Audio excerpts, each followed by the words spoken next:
Well, one of my earliest memories is seeing at Radio City Music Hall in New York. It had just opened a couple of years back, around 1937, Snow White, the Wicked Witch's makeup, bright red lips with a surround, I suppose in her case some sort of a costume thing, but it reminded me of my mother. I don't know if that's quite the right thing to say, but unfortunately that's one of my earliest memories, such as it is.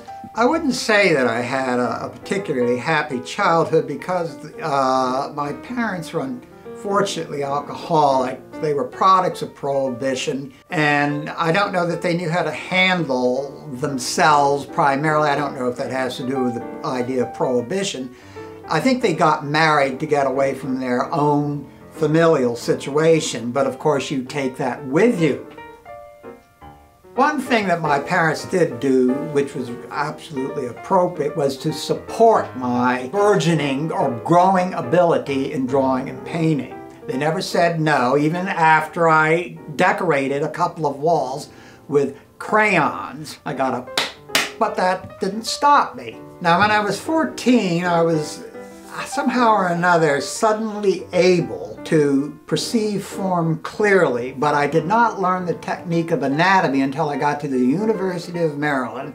Now, the Space Aid Company was basically born in Key West, Florida, where I was living at the time. It was based on a series of random interests, let's say, in my background. I've always thought Mae West was quite special and extremely funny. And then, of course, the idea of the vaudeville characters on a spaceship going from galaxy to galaxy, doing these wonderful shows.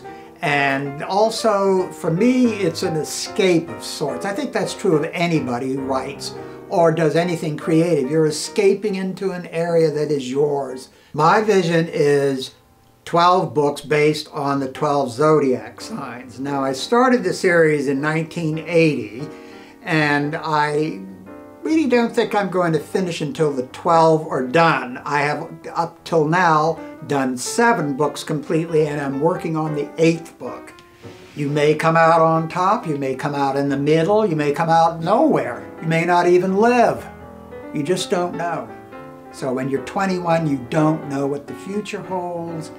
And when I was 21, I would not listen to anybody who knew life better than I did. And I made some terrible mistakes, but I have to say I made them myself. That's how it happened. Now, I've been very lucky in my lifetime. I have to say that I've been able to do what I want to do, more or less when I want to do it, and I've had the health to allow me to do it. Knock on wood. Hope it stays that way.